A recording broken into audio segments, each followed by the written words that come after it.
Tal vez amas a Dios. Pero te sientes culpable casi todo el tiempo. Culpable por lo que hiciste. Culpable por lo que pensaste. Culpable por lo que no hiciste. Culpable por no orar lo suficiente. Por no tener la disciplina que otros parecen tener. Por seguir luchando con lo mismo una y otra vez.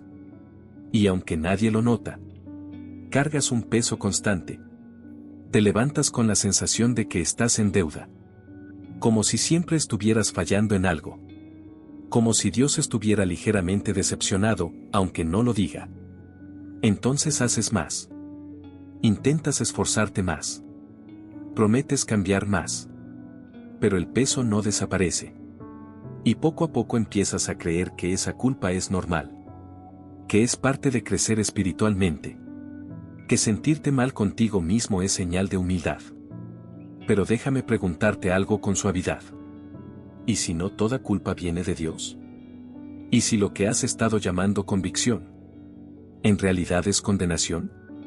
Porque hay una diferencia profunda entre ambas. Una te acerca a Dios. La otra te esconde de Él. Una corrige con amor. La otra acusa sin descanso. Y el problema es que cuando no sabemos distinguirlas, vivimos en un ciclo silencioso de autoacusación. Oras, pero no descansas. Pides perdón, pero no sientes alivio. Intentas mejorar, pero sigues sintiéndote insuficiente. Eso no produce paz. Produce agotamiento. Tal vez llevas años siendo duro contigo. Tal vez aprendiste que fallar significa perder aprobación. Y sin darte cuenta, empezaste a creer que Dios funciona igual. Que su amor sube cuando aciertas. Y baja cuando tropiezas. Pero si esa fuera la verdad, nunca podrías descansar. Hoy quiero que te quedes hasta el final. Porque entender esto puede cambiar por completo la forma en que te relacionas con Dios. Y más importante aún, la forma en que te relacionas contigo. Si últimamente te sientes espiritualmente cansado. Si la culpa se volvió tu compañera constante. Si amar a Dios se siente más pesado que libre. Este mensaje es para ti. Hay algo que casi nadie admite. Puedes amar a Dios. Y aún así vivir sintiéndote insuficiente. Te equivocas en algo pequeño. Y tu mente lo convierte en evidencia de que no estás creciendo. Tienes un mal día. Y ya cuestionas tu madurez espiritual. Te distraes en oración. Wasaos pensando que decepcionaste a Dios. No porque Él te lo haya dicho. Sino porque esa voz interna no te da descanso. Esa voz que exagera tus errores. Que minimiza tus avances. Que ignora tu proceso. Y lo más agotador. Es que suena convincente. Te recuerda lo que prometiste cambiar. Te compara con personas que parecen más firmes. Te muestra versiones ideales que todavía no alcanzas. Entonces haces lo único que crees que puedes hacer. Exigirte más. Más disciplina. Más esfuerzo. Más sacrificio. Pero no desde amor. Desde miedo. Miedo a retroceder. Miedo a no ser suficiente. Miedo a que Dios esté perdiendo la paciencia contigo. Y aunque sabes que Dios es amor, en el fondo actúas como si su aceptación fuera frágil. Como si pudiera romperse con tu próximo error. Eso crea una tensión constante. Lees la Biblia, pero buscando aprobación. Sirves, pero intentando compensar. Oras, pero tratando de recuperar algo que sientes que perdiste. No disfrutas la relación. La sobrevives. Y eso cansa. Cansa vivir bajo evaluación permanente. Cansa sentir que cada fallo confirma tus inseguridades. Cansa creer que necesitas demostrar que sí mereces estar cerca de Dios. Tal vez nunca lo dirías en voz alta. Pero a veces sientes que otros avanzan más rápido que tú. Que otros parecen más firmes. Más disciplinados. Más espirituales. Y tú sigues luchando con lo mismo. Entonces aparece la comparación. Y con ella, más culpa. Empiezas a preguntarte si el problema eres tú. Si hay algo defectuoso en tu carácter. Si tal vez no estás haciendo suficiente. Pero aquí hay algo importante. La culpa constante no produce transformación profunda. Produce ansiedad espiritual. No te acerca con confianza. Te acerca con temor. Y cuando el temor se vuelve la base de tu relación con Dios, la fe deja de ser descanso. Y se convierte en presión. Quizás aprendiste desde pequeño que equivocarte traía consecuencias emocionales fuertes. Quizás el amor que recibías dependía de tu comportamiento. Quizás te acostumbraste a medir tu valor por tu desempeño. Y ahora, sin darte cuenta, aplicaste esa misma regla a tu vida espiritual. Si haces las cosas bien, te sientes tranquilo. Si fallas, te castigas. Pero vivir así no es libertad.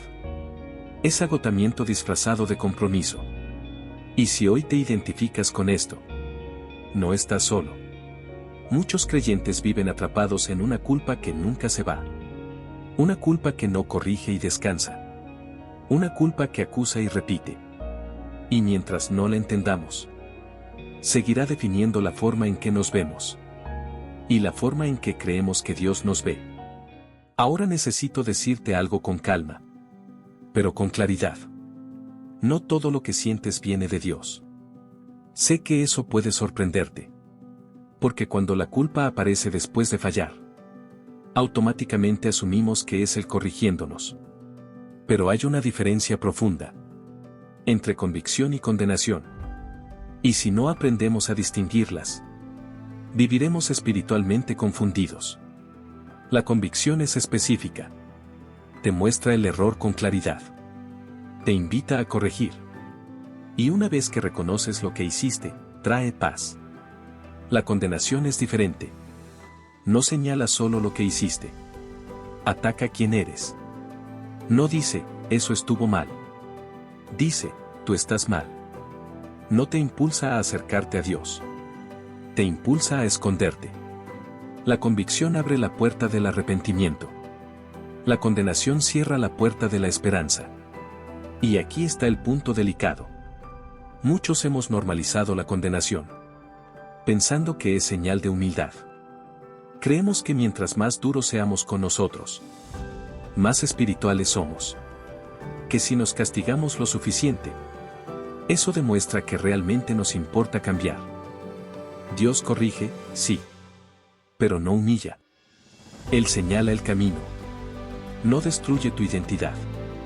Cuando la voz que escuchas después de fallar te deja sin fuerzas, sin dignidad y sin esperanza, esa voz no refleja el corazón de Dios.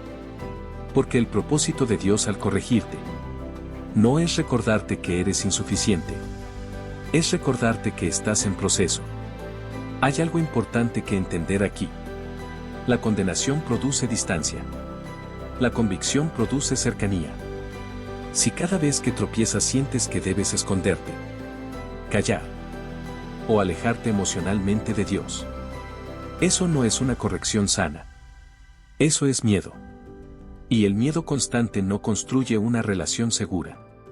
Tal vez llevas años creyendo que esa presión interna es necesaria para mantenerte firme.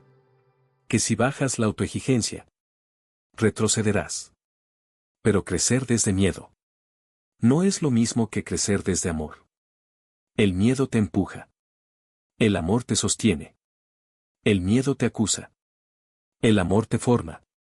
Y si tu vida espiritual está sostenida solo por presión interna, tarde o temprano llegará el agotamiento. No fuiste diseñado para vivir bajo juicio permanente. Fuiste diseñado para crecer acompañado.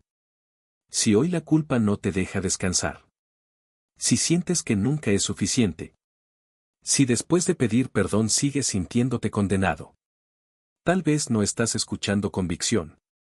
Tal vez estás escuchando una voz que aprendiste hace tiempo, pero que no representa a Dios. Y entender esto puede empezar a cambiarlo todo. Hay un versículo que muchos conocen, pero pocos descansan en él. Romanos 8:1 dice: Ahora, pues, ninguna condenación hay para los que están en Cristo Jesús. Ninguna. No dice menos condenación. No dice condenación reducida. No dice condenación hasta que mejores. Dice ninguna. Eso significa que la condenación constante no es el método de Dios para transformarte. Entonces, si la Escritura afirma que no hay condenación, ¿por qué tantos creyentes viven sintiéndola? Aquí es donde necesitamos mirar más profundo. Muchas veces, lo que interpretamos como voz de Dios es en realidad la voz de experiencias pasadas. Si creciste en un ambiente donde el error traía rechazo, tu sistema aprendió a asociar fallar con perder amor. Si el afecto dependía de tu rendimiento, aprendiste a medir tu valor por desempeño. Y aunque hoy crees en la gracia, tu corazón todavía funciona con contratos. Si hago esto bien, soy aceptado. Si fallo, pierdo aprobación. Sin darte cuenta, proyectaste ese mismo sistema sobre Dios. Pero Dios no opera con contratos emocionales. Opera con pacto. Y el pacto no se rompe cada vez que tropiezas. Cuando Romanos declara que no hay condenación, está hablando de identidad, no de perfección. No significa que Dios ignore el pecado. Significa que no define tu valor por él. La convicción del Espíritu señala el camino de regreso. La condenación intenta convencerte de que ya no perteneces. Y esa diferencia es vital. Porque cuando crees que no perteneces, te esfuerzas por recuperar un lugar que nunca perdiste. Empiezas a servir más, orar más, hacer más, pero desde ansiedad. Y la ansiedad espiritual no produce descanso. Produce desgaste. Tal vez llevas años intentando ser la mejor versión de ti, para sentir que estás a la altura. Pero el Evangelio no se trata de estar a la altura. Se trata de aceptar que ya fuiste amado en tu proceso. La gracia no es permisividad. Es fundamento seguro. Dios corrige porque eres hijo. No para decidir si lo serás. Eso cambia completamente la perspectiva. Cuando entiendes que tu identidad no está en juego, puedes reconocer errores sin destruirte. Puedes arrepentirte sin odiarte. Puedes crecer sin sentir que todo se derrumba cada vez que fallas. La condenación te hace creer que tu error canceló tu valor. La verdad bíblica dice que tu valor fue establecido antes de tu error. Y cuando esa verdad baja de la mente al corazón, la culpa deja de gobernar. No porque ignores tus fallas, sino porque ya no las usas como prueba de que eres indigno. Y ahí comienza la verdadera sanidad. Quiero que por un momento imagines algo diferente. Imagina fallar. Y en lugar de sentir que todo se derrumba, sentir que todavía eres amado. Imagina equivocarte. Y en lugar de esconderte, acercarte con confianza. Eso es lo que produce la gracia cuando se entiende correctamente. Dios no te corrige desde la decepción. Te corrige desde el amor. No te habla como juez impaciente. Te habla como padre que forma. Y un padre sano no retira su afecto. Cada vez que su hijo tropieza, lo levanta, lo guía, lo enseña. Tal vez llevas tanto tiempo viviendo bajo autoacusación que la idea de descansar te parece peligrosa. Piensas que si bajas la guardia, retrocederás. Pero el descanso no es descuido. Es confianza. Confianza en que tu identidad no depende de tu rendimiento diario. Confianza en que el amor de Dios no fluctúa con tus emociones. Confianza en que el proceso no cancela tu valor. Cuando dejas de verte como acusado permanente, puedes empezar a verte como aprendiz. Y eso cambia todo. Ya no luchas para probar que mereces quedarte. Cree que es porque ya perteneces. Ya no te castigas para demostrar compromiso. Te disciplinas porque sabes quién eres. La culpa constante aprieta el corazón. La gracia lo expande. La culpa susurra, no eres suficiente. La gracia responde, estás en proceso. Y el proceso no es motivo de vergüenza. Es evidencia de vida.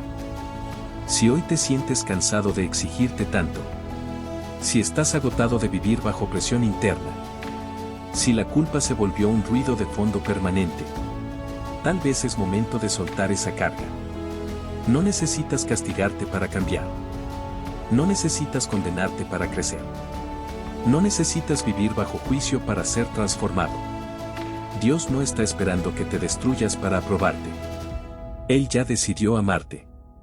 Y desde ese amor, puedes empezar a sanar. Si hoy entendiste que la culpa constante no viene de Dios, permite que esa verdad empiece a cambiar la forma en que te miras. No fuiste llamado a vivir bajo condenación, sino a crecer desde la gracia. Cada paso en tu proceso cuenta. Incluso los tropiezos. No estás solo en esta lucha interna. Y no estás lejos de Dios cuando fallas. Estás en camino. Recuerda. Estamos sanando el corazón, renovando la mente y fortaleciendo la fe. Si este espacio te dio paz, suscríbete y acompáñanos en este refugio interior.